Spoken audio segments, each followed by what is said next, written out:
దిగు. ఫస్ట్ అన్నిటికి కొన అన్న కట్టినాక ఈ అన్న కడతా. అట్లెందుకే? అన్నకు జాబ్ ఉన్నది, ఎక్కువ పైసలు పెడతాడు. ఈ అన్నకు జాబ్ లేదు, ఏం పెట్టాడు. ఫస్ట్ రాక అన్న కడదాం నాడు. సరే. ఇలా చేయడం కరెక్ట్ కాదు కదండి.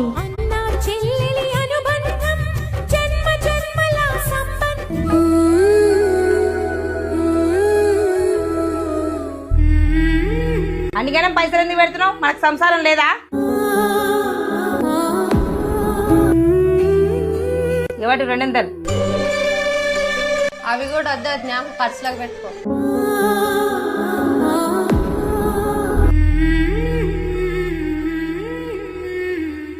బాగున్నావా చెల్లె? బాగున్నావా అమ్మా? బాగున్నామన్నా.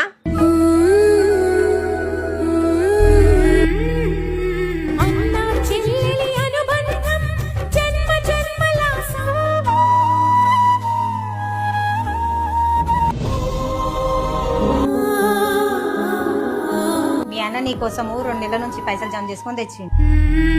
చూసారా, లేని వారిని చెల్లెలికి ప్రేమతో కానుకనిచ్చారు. అందుకనే ఎవరిని తక్కువ అంచనా వేయకండి.